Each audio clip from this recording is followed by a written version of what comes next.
आप सभी के सामने डॉक्टर एच.एस. रावत का मैं क्या बखान करूं, क्योंकि वो तो एक हमारे नक्षत्रों के एक दिव्य नक्षत्र है स्वयं, और जो सूर्य के समान चमकते हैं, और उनकी चमक से आज ये ज्योतिष जगत।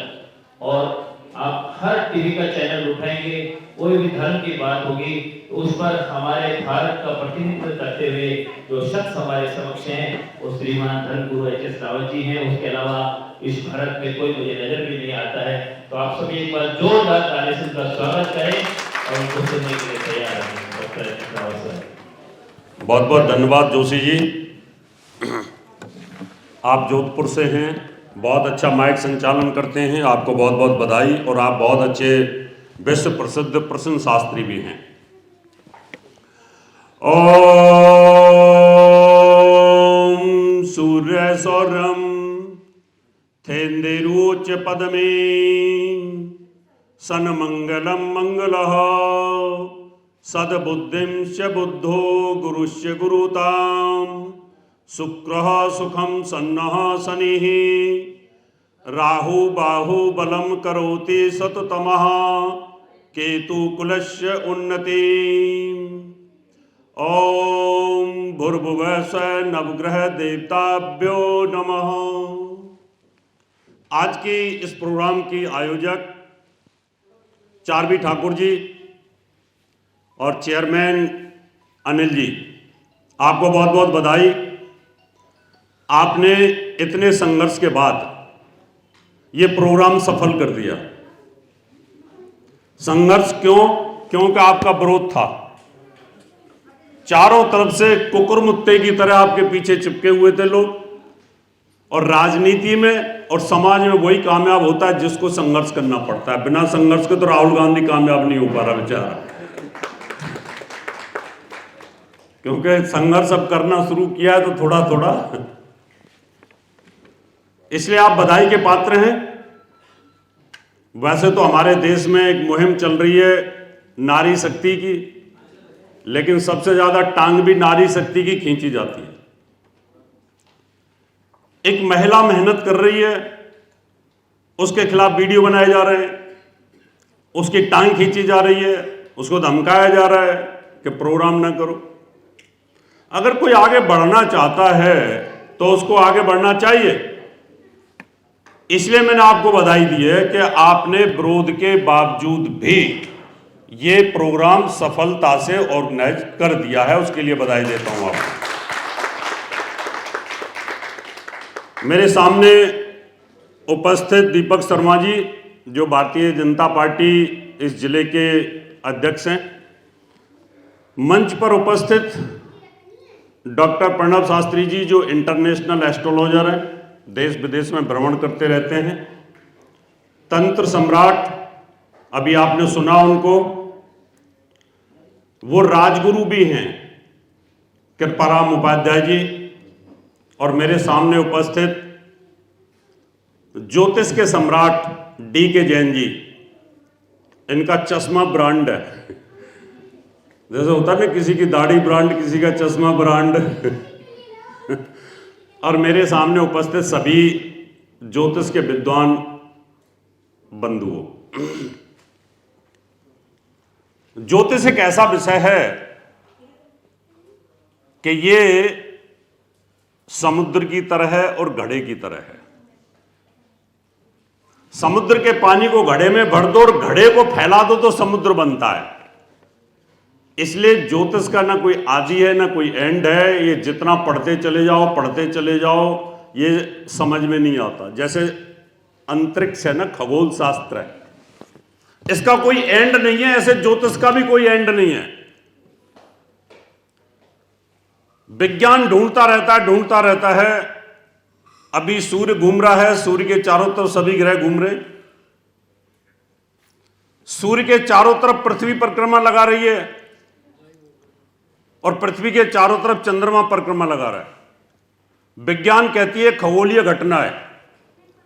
मैं कहता हूं ब्रह्मा जी अगर पृथ्वी के चारों तरफ चंद्रमा को ना घुमाते तो हम सब जल जाते। पृथ्वी पे कोई चीज की उत्पत्ति नहीं होती, जीवन समाप्त हो जाता।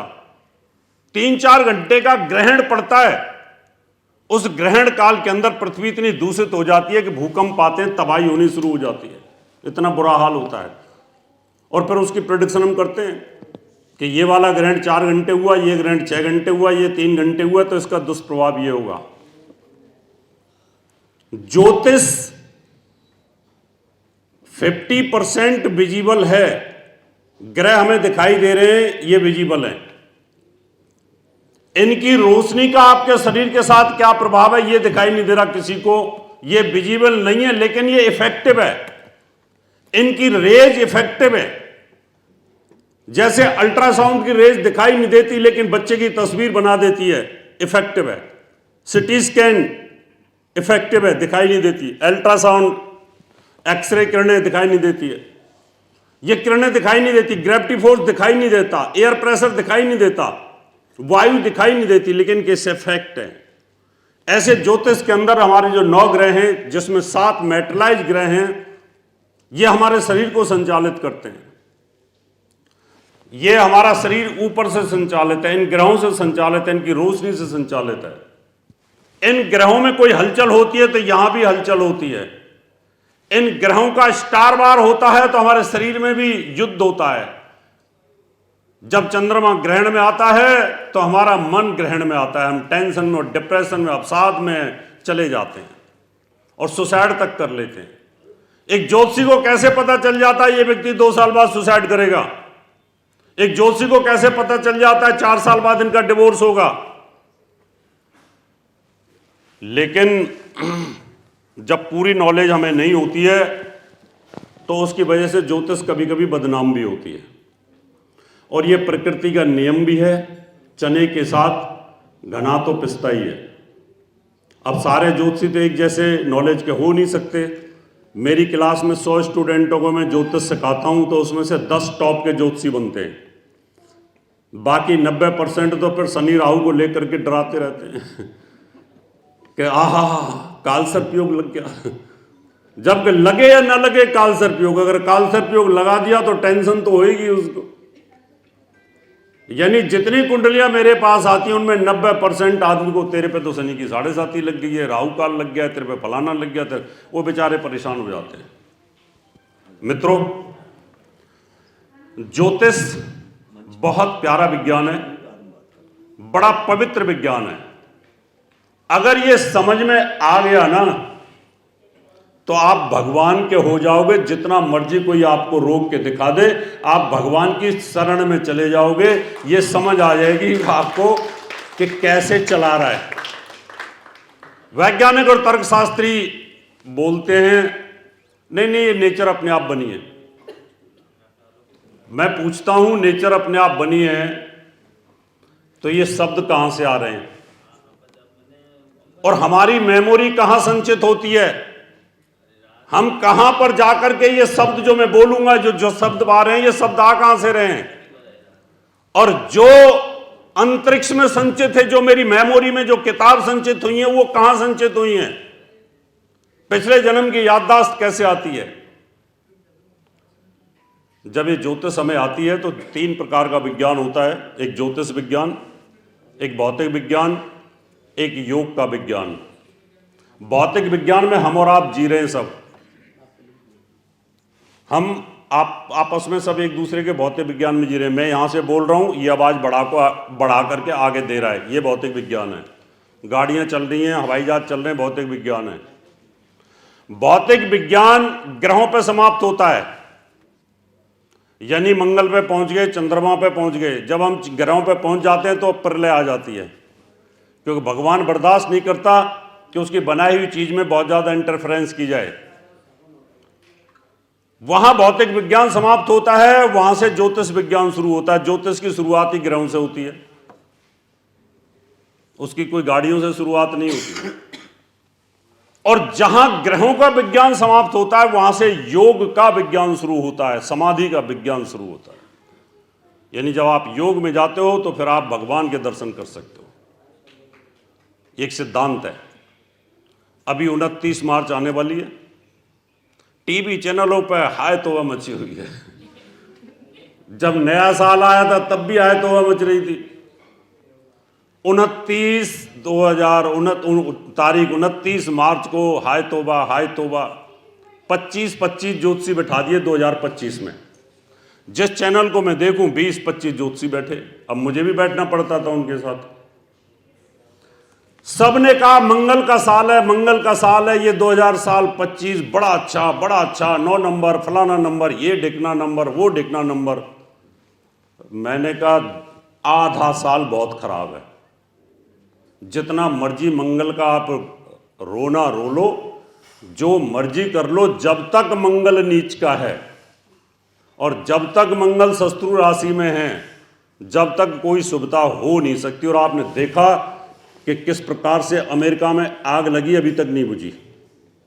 अमेरिका में 4 हवाई जहाज गिर चुके, युद्धों की स्थिति। कुंभ के अंदर कितने आदमी वहां पर उनकी आहुति कुंभ ने ले ली, कितनी आगें लगी, कितनी गाड़ियां, कितनी ट्रेनें, कितने सिलेंडरों के ट्रक फट गए, कितनी जयपुर हाईवे पे क्या हाल हुआ। बहुत बुरा हाल हो रखा है चारों तरफ। यानी आदमी बेचैन है, उसको शांति नहीं है।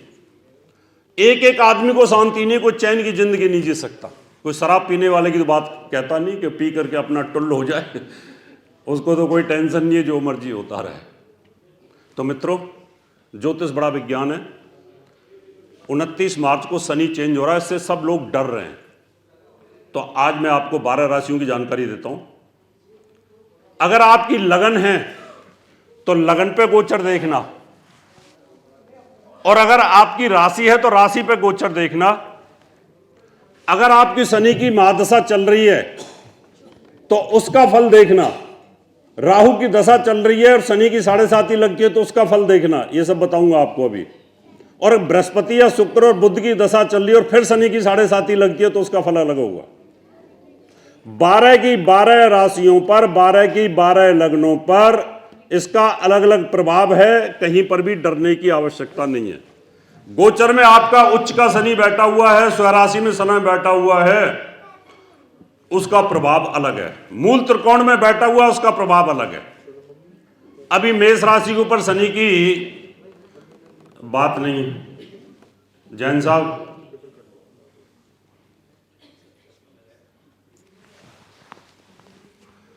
जितनी देर सुनोगे तो अच्छा रहेगा। मेष राशि के ऊपर शनि की 7.5 29 मार्च को लगेगी। अब मेष राशि का स्वामी मंगल इसका दुश्मन है, शनि का दुश्मन है। और अगले 2-2.5 साल बाद में फिर शनि नीच राशि के ऊपर भी आ जाएगा। इसका मतलब मेष राशि वालों के लिए शनि तबाही का कारक बनेगा, नुकसान करेगा। अगर बचपन में शनि चंद्रमा की युति है, बचपन में यानी बाय बर्थ, और इस समय शनि मेष राशि पाएगा तो ब्रेन ट्यूमर होगा, सिर में तकलीफ आएगी। क्योंकि एक नंबर की राशि सिर को रिप्रेजेंट करती है और उसके ऊपर से उसका मूवमेंट जाएगा मेष राशि के ऊपर से। इसका मतलब मेष राशि वालों की हेल्थ को प्रॉब्लम क्रिएट करेगा, उनके सिर में तकलीफ देगा और परेशानी पैदा करेगा। अभी 29 तारीख को ये लग जाएगी। लगते ही आपके सिर पर इसका पहला साइकिल आता है, वो टेंशन क्रिएट करना शुरू कर देगा, दिक्कत पैदा करेगा। अब बाय बर्थ आपका शनि उच्च का भी है तो भी आपका वो नीच होगा अगले 2-2.5 साल बाद। अगर वो स्वराशि का तब भी नीच होगा। इसका मतलब मेष राशि के ऊपर उसकी प्रॉब्लम ज्यादा बढ़ेगी। उपाय क्या करें? शनि ने अपनी रेज को आपके सिर को कैप्चर करना है और अब इसको आपने क्या बनाना है? स्टील डोम बनाना है। इजराइल के पास ना स्टील डोम है कि कोई भी अगर मिसाइल डालता है तो उसकी मिसाइलें उसको क्या करती हैं? खत्म कर देती हैं। इजराइल के ऊपर जल्दी से हमला नहीं हो पाता।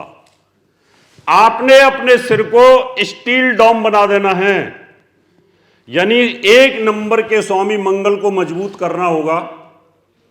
1 नंबर को जितना मजबूत करोगे उतना शनि का प्रकोप आपके शरीर में इनपुट नहीं हो पाएगा, घुसेगा नहीं, और शनि को आपको वहां से डाइल्यूट करना है, हटाना है। इसका मतलब यह रहा कि काले कपड़े बिल्कुल नहीं पहनने, नीलम बिल्कुल नहीं पहनना, नाभ का छल्ला, घोड़े की नाल का छल्ला, ये बिल्कुल नहीं पहनना। अगर ये पहनोगे तो शनि बलवान होता चला जाएगा और आपके सिर को कहीं ना कहीं विस्फोटक स्थिति में लेके आ जाएगा, ट्यूमर बनाना शुरू कर देगा। सीधा सीधा सिद्धांत। काली टोपी नहीं पहनने, काले वस्त्र नहीं पहनने, क्योंकि साइंस का सिद्धांत यह कहता है अगर आपने काले पहने तो बाकी कलर को एब्जॉर्ब करके वो ब्लैक को थ्रो करेगा, आपकी ऑरा में ब्लैक कलर ज्यादा आ जाएगा, और ब्लैक कलर अगर ज्यादा आ गया तो आपकी बॉडी कैप्चर होगी। यानी अगर आपका सिर कैप्चर हो गया तो समझ लो कि पूरा की पूरा सिस्टम कोलैप्स कर देगा। जिनकी मेष राशि हो, 50-60 साल की उम्र हो रही हो, वो देखें कि पिछले जब मेष के ऊपर शनि आया था उस समय क्या स्थिति हुई थी आपकी, उससे ज्यादा खराब कर देगा। क्योंकि उस समय तो आप जवान थे और अभी आपकी उम्र ज्यादा हो चुकी है, तो वो उस रेज को टॉलरेट नहीं कर पाएगा।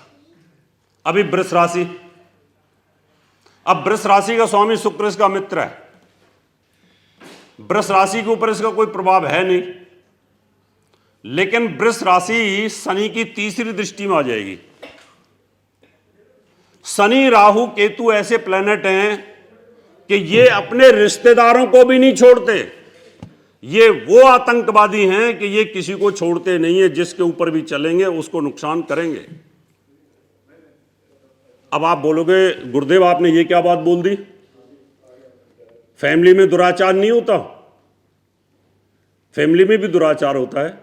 देवर भाभी के रिलेशन होते हैं, सास ससुर के और बहू के रिलेशन होते हैं, कई ऐसे रिलेशंस होते हैं कजन्स में होते हैं।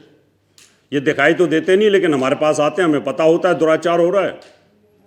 ये जो राक्षस ग्रह हैं, शनि की दृष्टि तीसरी जब वृष राशि के ऊपर आएगी उस समय पर वो वृष राशि को तकलीफ देगा। और जिस दिन गोचर में घूमते घूमते, क्योंकि शुक्र की चाल तो बहुत फास्ट है, जिस दिन भी शुक्र उसकी दृष्टि में आएगा और वृष राशि को देखेगा, उसी दिन आपके घर के अंदर कोई ना कोई पवाड़ा हो जाएगा, उसी दिन तकलीफ हो जाएगी, या उस दिन आपसे कोई गलती हो जाएगी। यानी आप न चाहते हुए भी वो गलती कर बैठोगे कि जो ऋषि नारद से हुई, ऋषि विश्वामित्र से हुई, ऋषि पाराशर जी से हुई। यानी ऐसा ग्रह जो आपकी बुद्धि को पलट सकता है, राजा परीक्षित से भी हुई। अब आपको अलर्ट करना है, अपने यजमान को सावधान रहना है। अब मिथुन राशि के ऊपर, मिथुन अगर आपकी मिथुन लगन है तो शनि का मूवमेंट आपका 11वें भाव में रहेगा। 11वें भाव में जो शनि है लाभ के लिए अच्छा होगा। अब पहली दो राशि मैंने छोड़ दी, तीसरी राशि मिथुन आ गई। मिथुन राशि पर अगर कोई बिजनेसमैन है, कोई पॉलिटिकल आदमी है, कोई चुनाव लड़ रहा है, बड़े पद की प्राप्ति का योग वहां पर इसलिए बनेगा कि 11वें भाव में गोचर में शनि अच्छा बलवान हो जाता, तीसरे में, छठे में और 11वें भाव में।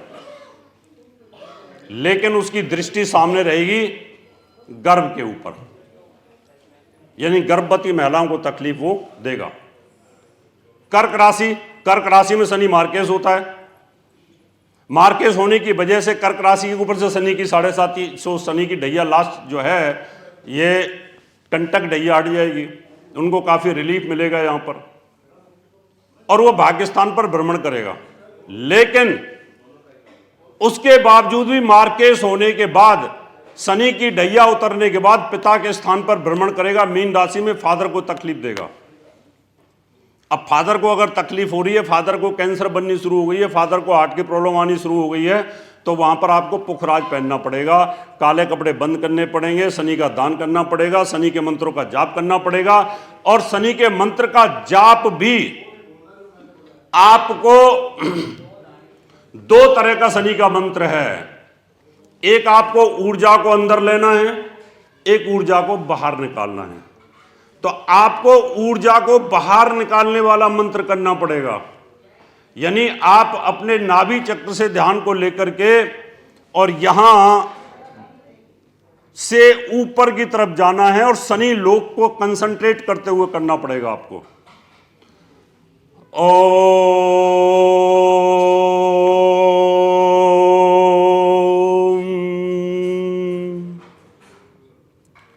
यानी ऊर्जा को बाहर निकाल करके शनि के क्षेत्र में ड्रॉप करना है तो आपको बेनिफिट मिलेगा। अब सिंह राशि के ऊपर शनि की ढैया आ रही है। सिंह राशि का स्वामी सूर्य है। सूर्य इसका एंटी है, कट्टर दुश्मनी है, और यहां पर भी मार्केश है, षष्ठेश और सप्तमेश है।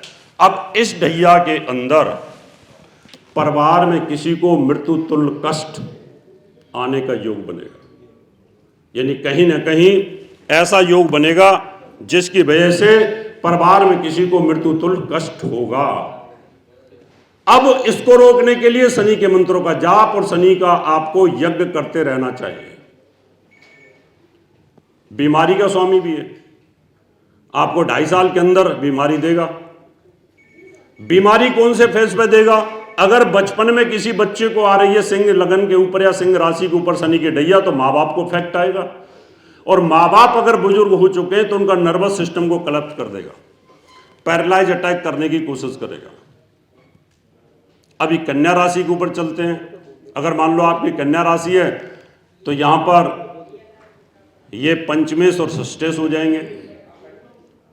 अब पंचमेश और षष्ठेश होने के कारण इनका जो मूवमेंट है वो मृत्यु स्थान में चला जाएगा 2-2.5 साल बाद। अभी तो विवाह स्थान पर चलेगा, बाद में मृत्यु स्थान पर जाएगा, वो बड़ा खतरनाक होगा। इसका मतलब आने वाले समय पर कन्या राशि की जब शनि की ढैया चलेगी तो उस समय मृत्यु स्थान में मूवमेंट होएगा। उस समय उस व्यक्ति को खुद को सावधान रहने की आवश्यकता होगी। 6 राशियों की जानकारी मैंने दी है आपको। समय का तो अभाव है, अगर कहो तो आगे की दूं, क्योंकि अभी यहां पर हमारे दीपक जी भी बैठे हैं, उनको अगर जल्दी नहीं हो तो आगे बताऊं। आगे तुला राशि। तुला राशि के अंदर शनि योग कारक होता है। अभी छठे भाव के अंदर मूवमेंट रहेगा। छठे भाव के अंदर जब मूवमेंट रहेगा तो मां का स्वास्थ्य और बच्चों का स्वास्थ्य, बच्चों की एजुकेशन और मां की हेल्थ दोनों पे इफेक्ट आएगा। और इस समय अगर कोई प्रॉपर्टी अगर आपने खरीदी तो वास्तु दोष की प्रॉपर्टी आ जाएगी और उसमें आपको तकलीफ आ जाएगी। इसलिए सोच समझ करके वास्तु एक्सपर्ट, जैसे हमारी मैडम बैठी हैं वास्तु वाली, वैदिक वाली, इस तरह से वास्तु का ध्यान रखना। और वेस्ट फेस बिल्कुल मत लेना। अब ये मैंने क्यों बोल दिया वेस्ट फेस मत लेना? क्योंकि शनि वेस्ट में बलवान होता है, पश्चिम दिशा में शनि बलवान होता है। और आपने पश्चिम दिशा का मकान ले लिया, कोठी ले ली, बंगलो ले लिया, फ्लैट ले लिया, और शनि जाएगा खड्डे के अंदर, छठे भाव में जाएगा, तो जैसे ही आप वेस्ट फेस में जाओगे वैसे ही कहीं ना कहीं आपको नुकसान कर देगा, तबाही कर देगा। ये बचाव करके रखें। वृश्चिक राशि से आपकी शनि की ढैया उतर जाएगी, यानी आपसे शनि की ढैया उतरेगी तो आपको बहुत बड़ा रिलीफ मिलेगा। मानसिक तनाव जो चल रहा था, डिप्रेशन जो चल रहा था, वो आपको काफी रिलीफ देगा। सांस आएगी, ऐसा लगेगा मैं गुड फील कर रहा हूं। लेकिन जो प्यार मोहब्बत में डूबे हुए हैं ना, जो लिव इन रिलेशन में रह रहे हैं, वो बच के रहना, क्योंकि पंचम भाव में घूमेगा। पंचम भाव प्यार मोहब्बत का है, और वहां पर फिर जूतम बजाई होने के योग शुरू होंगे। फिर आके हमें बोलेंगे पंडित जी ये बड़े अच्छे सी हुण पता नहीं की हो गया। यानी ऐसी स्थिति पैदा हो जाएगी, पंचम में बैठते ही कलेश करना शुरू हो जाएंगे, क्योंकि वहां एक तो प्यार से अलगाववादी प्लेनेट है, उसकी तीसरी दृष्टि फिर इधर चली जाएगी वहां से घूम करके। तो ऐसी सिचुएशन के अंदर यहां तकलीफ आएगी। धनु राशि, धनु राशि के ऊपर शनि की ढैया, बातें नहीं, मुझे लगता है इनका भी कहीं ना कहीं गड़बड़ होएगा। देखो काम की बात रह गई है। इसलिए कहा है कि संत की एक बाणी अगर निकल गई ना, कानों में नहीं पड़ी, तो जीवन मृत्यु का खेल हो जाता है। और अगर एक वाणी कानों में पड़ जाए संत की तो जीवन सफल हो जाता है और जीवन बच जाता है। इसलिए जब कोई बोले ना तो ध्यान के साथ सुना करो, ये मत सोचो कोई बात नहीं है तो ऐसे ही बोल रहे हैं, ये तो ज्योतिषी हैं, चलता रहता है। एक बार ना हमारे शंकराचार्य जी थे, आदि शंकराचार्य। जब कोई बहुत बड़ा व्यक्ति ज्ञानी होता है तो इतना ही बड़ा दुष्ट आदमी भी होता है, ये नियम है। अगर लगन में शनि उच्च का बैठेगा तो सामने नीच देखेगा, क्यों? तो कोई ग्रह अगर पावरफुल होगा तो उतना नीच भी तो होता है सामने। तो शंकराचार्य जी बड़े ज्ञानी थे, उनकी टक्कर का उन्हीं ग्रहों में उनके आसपास एक बहुत बड़ा चोर पैदा हो गया। अब देखो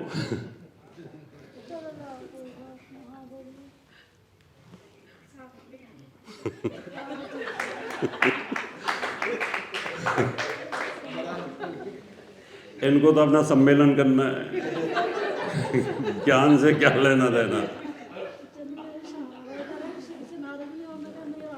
तो वहां पर क्या हुआ, वो चोर था, चोरों का सरदार।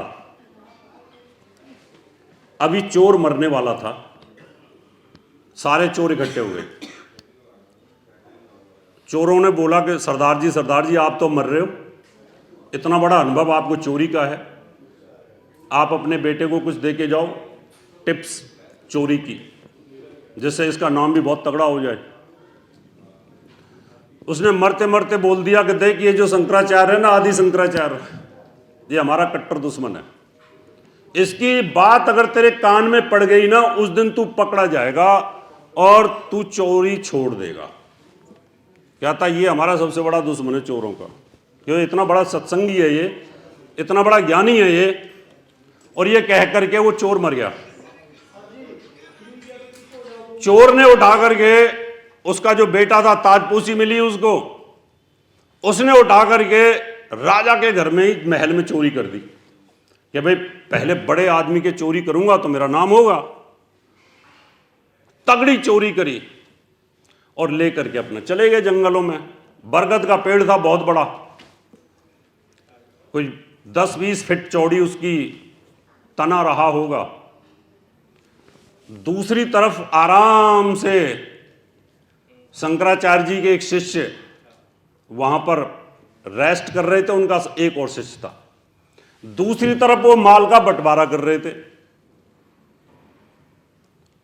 तो उन्होंने पूछा, गुरुदेव आज शंकराचार्य जी ने प्रवचन में क्या बोला? उन्होंने कहा, उन्होंने प्रवचन में ये बोला आज कि जो देवता लोग होते हैं, देवता और जो होते हैं भगवान होते हैं, उनके पैर उल्टे होते हैं और मनुष्य के पैर सीधे होते हैं। अब ये बात कान में तो पड़ गई।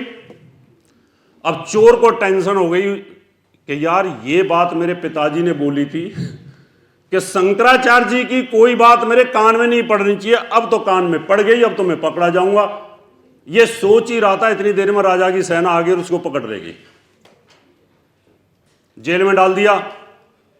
अब वो हां ना करे, इतना मारा, इतना टॉर्चर किया, अंत में राजा ने कहा कि भाई कोई डोडी पिटवाओ कि 5 गांव इनाम में दूंगा अगर कोई ये बता दे कि चोरी इसने करी है। सब हार गए, पुलिस भी हार गई, थक गई। एक बहरूपिया आया, उसने कहा राजा साहब मैं इससे चोरी उगलवा दूंगा। कहता ठीक है, पर मैं जैसे कहूं वैसे करना पड़ेगा। उनके यस। कहता इसको 3-4 दिन सोने मत देना, और जब मैं रात को आऊंगा 12 बजे बाहर जेल के बाहर मेरा रथ खड़ा होगा और पुष्पक विमान, और मैं आऊंगा तो सारे दरवाजे खोल देना, ताले खोल देना, और फिर मैं इसकी कोठरी में जाऊंगा। वो ऐसे ही किया उसने, पुष्पक विमान बाहर खड़ा कर दिया, धीरे धीरे धीरे धीरे सारे ताले खुलते चले गए। और चोर को बोला कि अरे चोर बात सुन, तूने मुझे याद किया, मैं चक्रधारी कृष्ण हूं, तूने याद किया?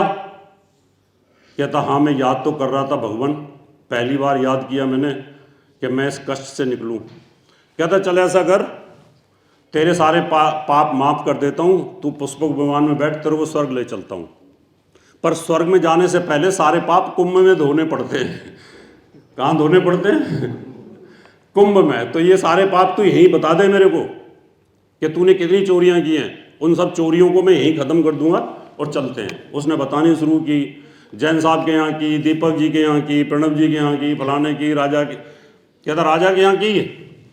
जैसे उसने कहा राजा के यहाँ की, वैसे ही पैरों पे ध्यान चला गया। पैर थे सीधे बहरूपिये के। उसने कहा ये तो बहरूपिया है, ये भगवान नहीं है। और वो बच गया। क्या हो गया? किससे बचा वो? संत की एक बाणी से बच गया।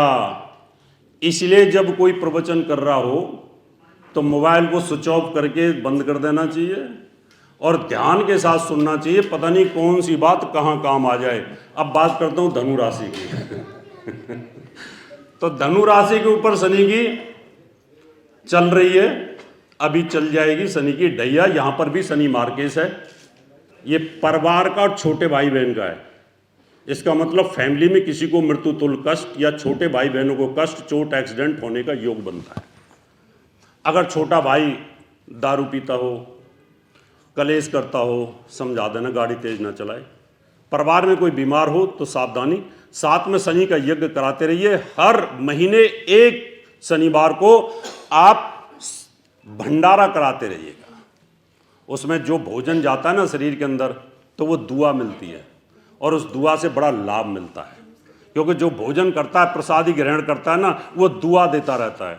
कल गाजियाबाद में हमने ना प्रसादी ग्रहण करी थी। उसकी तारीफ करते करते नहीं थक रहे हम। इतनी तारीफ, क्योंकि इतना पवित्र भोजन था। मंदिर में वहाँ हम चीफ गेस्ट थे, तो वहाँ से हम आ गए, पूरे रास्ते तारीफ करी, फिर वो होटल पे तारीफ करी, फिर सुबह यहाँ तारीफ करी, फिर अनिल जी का और इनका क्या नाम है, चारवी जी का, इनका नाश्ता किया, तो फिर तारीफ करी कि भाई कल का प्रसाद बहुत बढ़िया था। तो चारवी जी करा देना, ठीक है ना? वैसे तो आपने करा ही दिया है, कराते रहना। कुंभ राशि से शनि की 7.5 पैरों पे आ जाएगी। बहुत बड़ा रिलीफ आपको आ रहा है कुंभ राशि वालों के लिए। बहुत बड़ा रिलीफ कुंभ राशि पे आएगा। मीन राशि की छाती पे आ जाएगी। मीन राशि वालों के लिए 12 राशियों में सबसे ज्यादा कष्ट है, क्योंकि उनकी राशि में अभी 29 तारीख से शनि राहु की युति हो रही है। सूर्य केतु की युति, सूर्य की और राहु की भी युति हो रही है, बुध की भी युति हो रही है, शुक्र की भी युति हो रही है। 5 ग्रह इकट्ठे मीन राशि में लड़ेंगे आपस में। क्या करेंगे? तो मीन राशि वालों के लिए 1.5-2 महीने जो हैं वो थोड़े तकलीफ भरे हैं। इसको बचाव करते रहिए। बड़े ध्यान के साथ आप लोगों ने सुना। आपको बहुत बहुत बधाई, बहुत बहुत धन्यवाद। चारवी जी आपको बहुत बहुत धन्यवाद। अनिल जी आपको बहुत बहुत धन्यवाद। किसी को कुछ पूछना है तो तुरंत आप बहुत फास्ट पूछ सकते हैं। फिर मकर राशि के ऊपर से खत्म। मकर राशि के ऊपर से शनि की 7.5 खत्म। आप खुश हो जाओ और एक भंडारा हमें भी करा देना। बहुत बढ़िया। और हाँ, एक चीज और है, एस्ट्रो हेल्प मी, ये हमारे शास्त्री जी ने करी है लॉन्च ऐप। बहुत बढ़िया लॉन्च है और आप इसको ज्वाइन करिएगा, आपको बड़ा अच्छा फील होगा। तो चारवी जी आपको बहुत बहुत बधाई। आपने बहुत हिम्मत की। वैसे हिम्मत वाली तो 3रा इनका प्रोग्राम है, बहुत अच्छा प्रोग्राम किया और मैं आपकी हिम्मत को बहुत बधाई देता हूँ। अगली बार बहुत मेहनत करिएगा और मेहनत करिएगा। इतने सब लोग यहाँ विद्वान लोग आए, बहुत बहुत बधाई के पात्र हैं आप सब। और आप क्या पूछ रहे थे? हाँ, एस्ट्रो हेल्प मी, इस ऐप पे आप जुड़िएगा, बहुत अच्छा है। इसमें 50-50 है।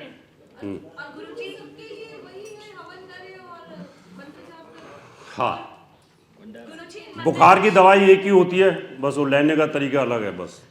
मकर राशि में और अच्छा क्या आ सकता है आगे? मकर राशि से जो 7.5 साल से शनि की 7.5 चल रही थी वो अब खत्म हो जाएगी। तो बहुत बड़ा रिलीफ आपको आएगा। फाइनेंशियली क्राइसिस चल रहा था, हेल्थ इशू चल रहे थे, टेंशन चल रही थी या मन अशांत रहता था, वो सब चीज़ें आपकी ठीक होने वाली हैं। उसमें आपको बहुत बड़ा बेनिफिट्स मिलेगा।